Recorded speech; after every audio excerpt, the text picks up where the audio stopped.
صوفیہ کہہ رہی ہے کہ مجھے مطلوب ملزم سے جان کو خطرہ ہے، سابقہ اہلیہ صوفیہ مرزا نے کہا ہے، اور عمر فاروق نے 12 سال پہلے میرے بچوں کو اغوا کیا اور سمگل کر کے لے گئے، اور یہ عدالت میں کیس چل رہا ہے۔ عمر فاروق نے بچوں کو اغوا کیا، غلط ولدیت ظاہر کر کے بیرون ملک لے کے گیا،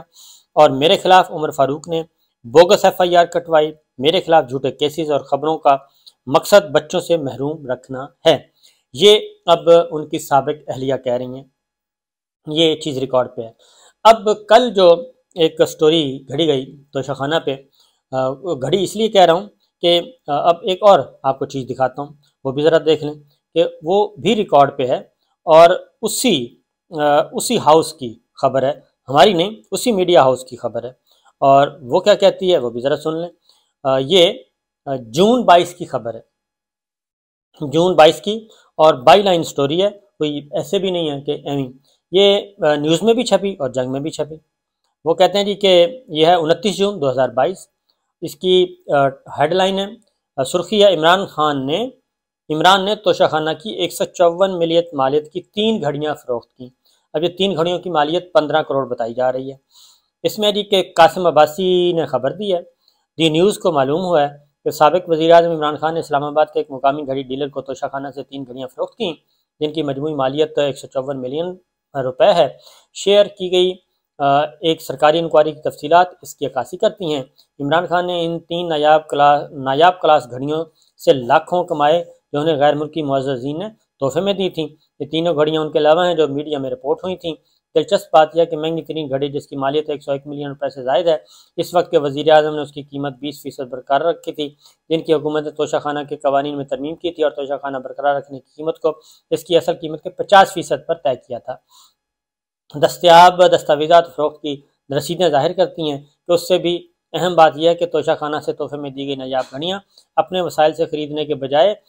خان نے پہلے وہ 3 گھڑیاں فروخت کیں اور پھر ہر ایک کا 20% سرکاری خزانے میں جمع کرایا۔ پھر یہ تحائف توشہ خانہ میں کبھی جمع نہیں ہوئے، جیسا کہ کسی بھی سرکاری عہدیدار کو ملنے والے تحائف دیے جاتے ہیں۔ تو اس میں یہ ساری باتیں خود تسلیم کر رہے ہیں کہ یہ 29 جون 2022 کی خبر ہے، جس میں یہ بتا رہے ہیں کہ یہ گھڑیاں کہاں فروخت ہوئیں۔ اور آج پھر پروگرام ہے ایئر بائی کاشف عباسی کا پروگرام آف دا ریکارڈ، اس میں بھی یہ بات سامنے آ گئی، اور اس میں جو اوریجنل خریدار تھا جو کہ اسلام آباد کا ہے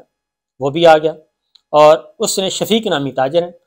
اور گھڑی اسلام آباد میں شفیق نامی تاجر کو فروخت کی گئی، اور اسلام آباد کے شفیق تاجر نے گھڑی 5 کروڑ 10 لاکھ روپے میں خریدی، اور پھر UAE کے تاجر اویس مرچنٹ کو گھڑی 6 کروڑ 10 لاکھ روپے میں فروخت کر دی، اور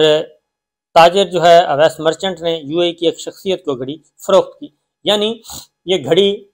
یہاں سے چلی اور وہ تیسرا خریدار جو تھا اس کو انہوں نے پہلا خریدار بنا دیا، اور یہ ہے توشہ خانہ کی جو ہے حقیقت توشہ خانہ کی اب تک کی۔ جبکہ یہ کہا جا رہا ہے، پینٹ یہ کیا جا رہا ہے کہ جناب یہ خبریں اس طریقے سے کہ انہوں نے پتہ نہیں کوئی چوری کر لی ہیں، اغوا کر لیا ہے، کیا کر لیا ہے، جبکہ ماضی میں گاڑیاں جو تھیں وہ آئی نہیں تھیں، گاڑیاں توشہ خانہ میں آئی نہیں اور باہر سے ہی استعمال میں ہو گئیں۔ اور آپ کو وہ ہار کا تو پتہ ہی ہے کہ ترکی صدر طیب اردوان کی اہلیہ نے دیا تھا، اور وہ برآمد ہوا تھا، اور وہ بھی جب پتہ چلا کہ توشہ خانہ میں ریکارڈ پہ موجود نہیں ہے تو لیٹر لکھا تو وہ ہار واپس کیا گیا، حالانکہ وہ خریدا جا سکتا تھا، وہ تھا بھی زلزلہ زدگان اور سیلاب زدگان کی مدد کے لیے۔ بہرحال یہ ایک مختصر تھا۔ اس کے بعد اگلی بات یہ کہ کیونکہ عمران خان صاحب نے کہا ہے کہ میں کروں گا اس کو عدالت میں لے کے جاؤں گا، اب یہ پاکستان کے اس میڈیا ہاؤس کی تمام خبریں آپ دیکھیں، پاکستان کے جتنے بھی اسٹیشن سے شائع ہوتا ہے، وہ لاہور ہے، کراچی ہے، پشاور ہے، کوئٹہ ہے، پنڈی ہے، جہاں سے شائع ہوتا ہے، ان کی آپ دیکھیں ہیڈ لائنز، لیڈ اور سپر لیڈ،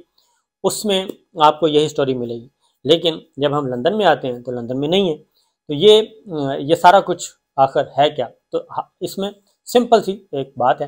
وہ یہ ہے کہ عمران خان صاحب جو ہیں وہ ان کا جادو جو ہے وہ سر چڑھ کر بول رہا ہے، اور وہ ہر صورت میں انہوں نے اقتدار میں آنا ہی ہے، کیونکہ ان کی مقبولیت کا ابھی تک یہ مقابلہ نہیں کر سکے، اور ان کے خلاف جتنے بھی بیانیے بنائے گئے وہ بیانیے سارے کے سارے اب تک وہ لہو لہان ہو چکے ہیں اور ضائع ہو چکے ہیں۔ پھر ایک اور بات، یہ مذہب کا کارڈ بار بار استعمال کرتے ہیں، مذہب کا کارڈ، جو کہ افسوسناک ہے۔ اب وہ اس گھڑی میں بھی مذہب کا کارڈ لے آئے ہیں۔ مذہب کا کارڈ اس لیے کہ گھڑی کے اندر چونکہ بیت اللہ کی تصویر ہے، اور اس لیے اب انہوں نے اس گھڑی کو مقدس گھڑی قرار دے دیا کہ یہ مقدس گھڑی ہے، اور اس مقدس گھڑی کا فروخت ہونا جو ہے وہ بڑا کوئی غیر شرعی اور غیر اسلامی کام ہو گیا ہے۔ تو کہنے کا مطلب یہ ہے کہ یہ معلوم نہیں کہ بھئی مقابلہ کریں آپ، ٹھیک ہے آپ کا پولیٹیکل نیریٹو آپ لے کے آ گئے ہیں، لیکن پولیٹیکل نیریٹو بھی تب چلتا ہے جب اس میں کوئی حقیقت ہو، اس میں کوئی جان ہو۔ جب اس میں جان ہی نہیں ہے، اور لوگ جو ہیں اس وقت مسئلہ یہ ہے کہ عمران خان صاحب پہ پچھلے 7 مہینے ہو گئے پورے 7 مہینوں میں اب تک کوئی کرپشن کا کیس نہیں ملا،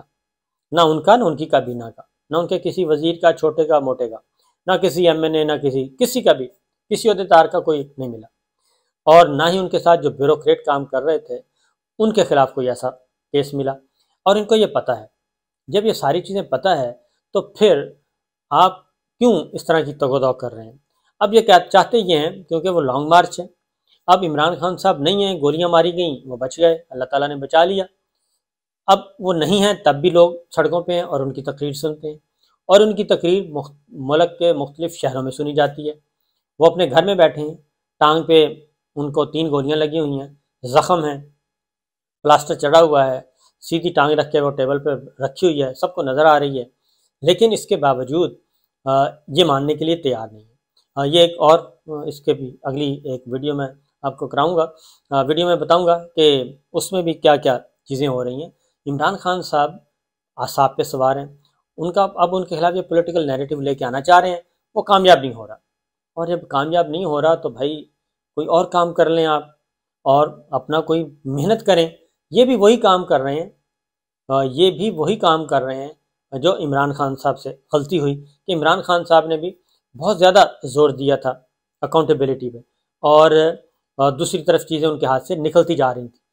تو یہ بھی وہی کر رہے ہیں، ان کے اعصاب پہ، دماغ اور دل پہ، ان کے پورے وجود پہ سوار ہے عمران خان، اور یہ چاہتے ہیں کہ عمران خان صبح اٹھیں تو عمران خان کا وجود نہ ہو، سیاسی وجود نہ ہو، ادروائز اللہ تعالیٰ معاف کرے۔ تو یہ اس طرح کے کام سوچ رہے ہیں، اور یہی چیز ہے۔ اب یہ گھڑی کو لے کے آگے پیچھے پھر رہے ہیں، تو لوگ جو ہیں یہ بات ماننے کے لیے تیار نہیں۔ اگر نواز شریف صاحب کے ووٹرز، مریم بی بی کے ووٹرز، زرداری صاحب کے ووٹرز، اگر وہ ان کے ووٹرز اپنے لیڈرز کو صادق اور امین سمجھتے ہیں، اور وہ سمجھتے ہیں کہ بھائی یہ جو کچھ کیا ہے یہ اسٹیبلشمنٹ نے کیا ان کے ساتھ، تو عمران خان صاحب تو ان سے کئی گنا آگے نکل چکے ہیں، کیونکہ ایک طرف ہیں 14 جماعتیں اور ایک طرف اکیلے، اور لوگ ان کے ساتھ ہیں۔ تو سوچیں ذرا کہ یہ ساری جو ایکسرسائز کی جا رہی ہے، یہ سازشی کردار جو کر رہے ہیں، کیا اس کا کوئی فائدہ ہوگا؟ میرا نہیں خیال کہ اس کا کوئی فائدہ ہوگا۔ اجازت دیجیے، اللہ حافظ۔